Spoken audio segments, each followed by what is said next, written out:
உங்கள் தந்திவன் தொலைக்காட்சியில் சாணக்கிய தந்திரம் தினமும் இரவு 8 மணிக்கு காண தவறாதீர்கள். கோவை விழாவின் 17வது ஆண்டு தொடக்க நிகழ்ச்சியில் ஏராளமான பொதுமக்கள் கலை நிகழ்ச்சிகளை கண்டு ரசித்தனர்.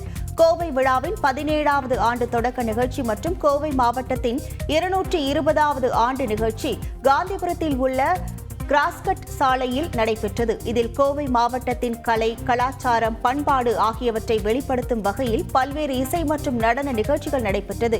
சுமார் 500க்கும் மேற்பட்ட நடன கலைஞர்கள் கலந்து கொண்டு உற்சாக நடனமாடி பார்வையாளர்களை மகிழ்வித்தனர். நிகழ்ச்சியில் கலந்து கொண்ட அமைச்சர் செந்தில் பாலாஜி, கோவை மாவட்டத்தின் வளர்ச்சி தமிழ்நாட்டின் வளர்ச்சி என்று தெரிவித்தார். மேலும் கோவை மாவட்ட வளர்ச்சிக்காக முதலமைச்சர் ஸ்டாலின், துணை முதல்வர் உதயநிதி ஸ்டாலின் ஆகியோர் ஏராளமான திட்டங்களை செயல்படுத்தியுள்ளதாகவும் கூறினார்.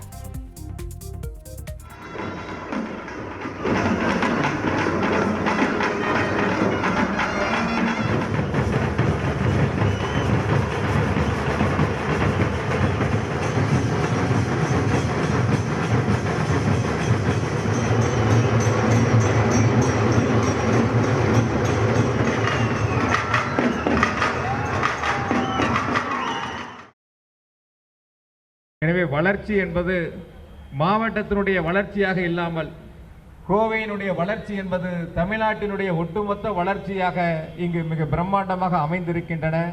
எனவே கோவையினுடைய வளர்ச்சிக்கு மாண்புமிகு முதலமைச்சர் அவர்களும் துணை முதலமைச்சர் அவர்களும் என்றும் தேவையான திட்டங்களை தொடர்ந்து வழங்குவார்கள் என்ற உறுதியை இந்த நேரத்தில் அன்போடு தெரிவித்துக் கொண்டு, இங்கு பல்வேறு கல்வி நிறுவனங்கள் இருக்கின்றன. இந்த கல்வி நிறுவனங்களை பயிலக்கூடிய மாணவ மாணவிகளுக்கு வேலை வாய்ப்பை உருவாக்கிட வேண்டும் என்பதற்காக டைடல் பார்க் வளாகத்திலே புதிதாக அங்கு கட்டிடங்கள் கட்டுவதற்கான அறிவிப்புகளையும் வழங்கி அந்த பணிகளையும் விரைவாக தொடங்க இருக்கின்றார்கள்.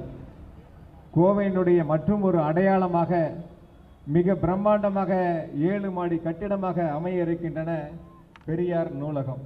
கிரிக்கெட் பார்க்க வேண்டும் என்று சொன்னால் சென்னைக்கு செல்ல வேண்டும்.